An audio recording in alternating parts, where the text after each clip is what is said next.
Hello, welcome to my presentation. My name is Taylor Summers, and I will be persuading you on whether you should choose time travel or mind reading, given the choice. So we'll start right off with slide 1.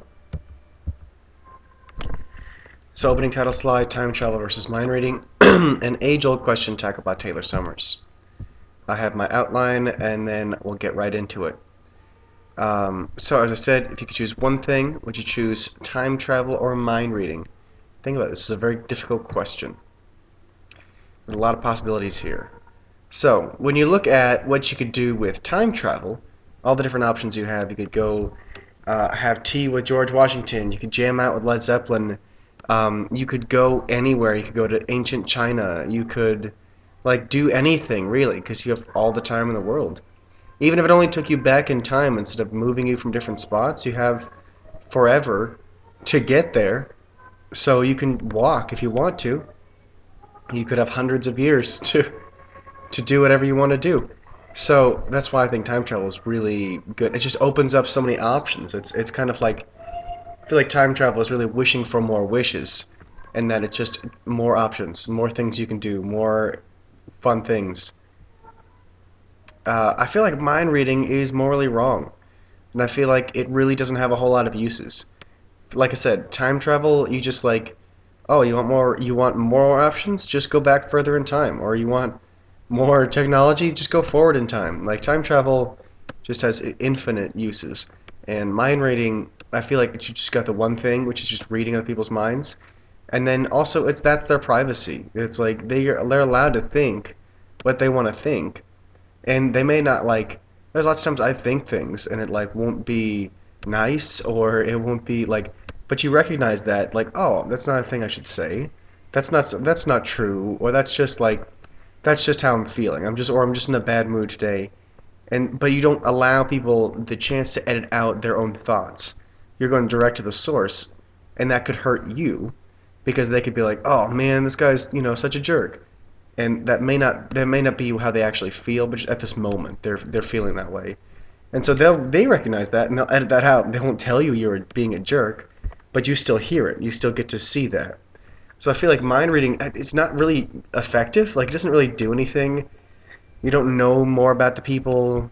I don't really feel like you have a better perspective. Whereas I feel like with time travel, you can go through all of history. You have nothing but perspective. It's incredibly exciting.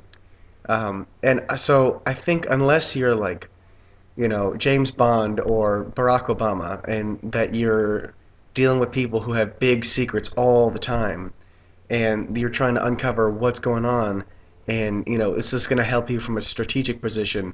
Unless you're a criminal interviewer, like if you're a policeman, whatever, that would be helpful. But it doesn't, unless you're in high stakes, risky, dangerous things, it really doesn't help you. Like if you're just hanging out with, Greg from accounting, sorry, it's just not that interesting. Doesn't have well, his thoughts are not that entertaining, and so I think that it's just not nearly as practical.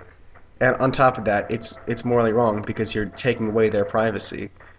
You're essentially reading their diary, but even worse because it's just their thoughts, not even the thoughts they decided to write down. So I think one of the fun things is that just in sci-fi, mind reading has happened, but it's much rarer than time travel. And I think once again, it's just because time travel has so many options. Star Trek has featured time travel. Doctor Who, there's of course Back to the Future just had their anniversary.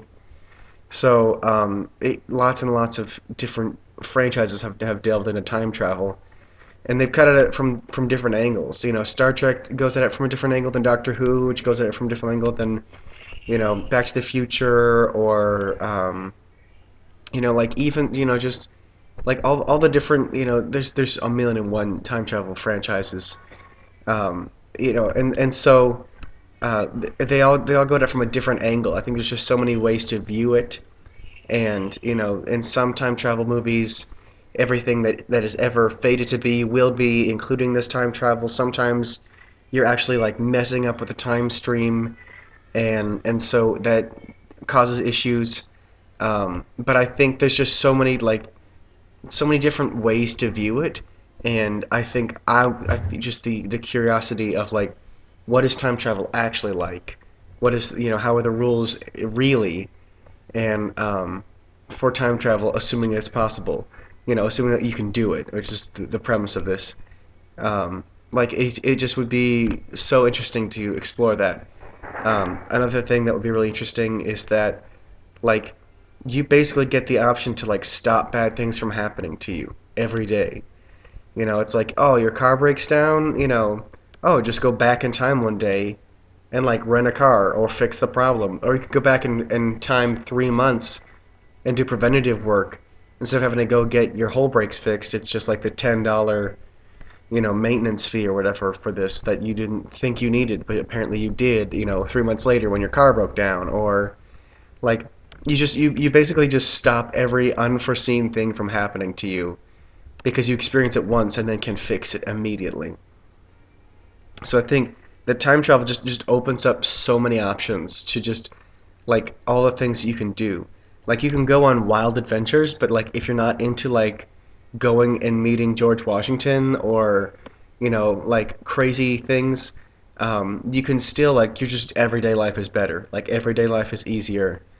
Um, and there's not even taking into account like I said, the whole Back to the Future angle, which was that um, they went back in time and used in knowledge of the future to get rich.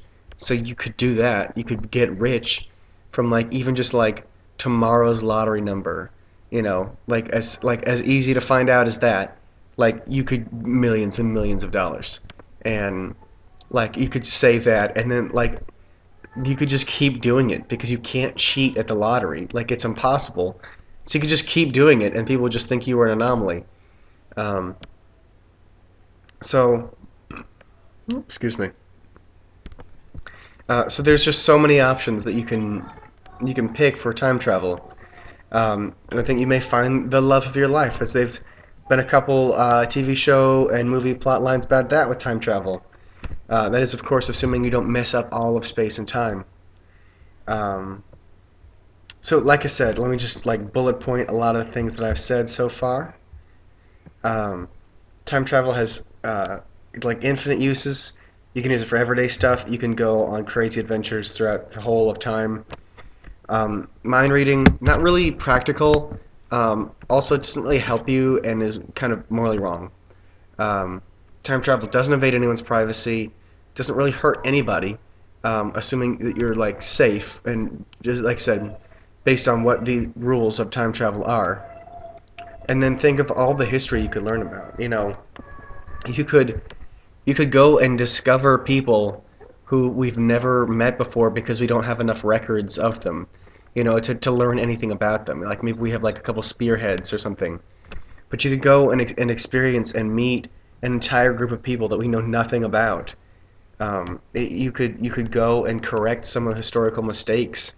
There's that angle too. The whole killing Hitler angle, where it's like fix the bad things that happen in history. You basically have the option to right a lot of wrongs. All right. In conclusion, is you should always pick time travel over mind reading. It just makes sense. Um, and aside from timelines, doesn't hurt anybody. And I think just given the choice, always choose time travel. Because mind reading just really isn't that great.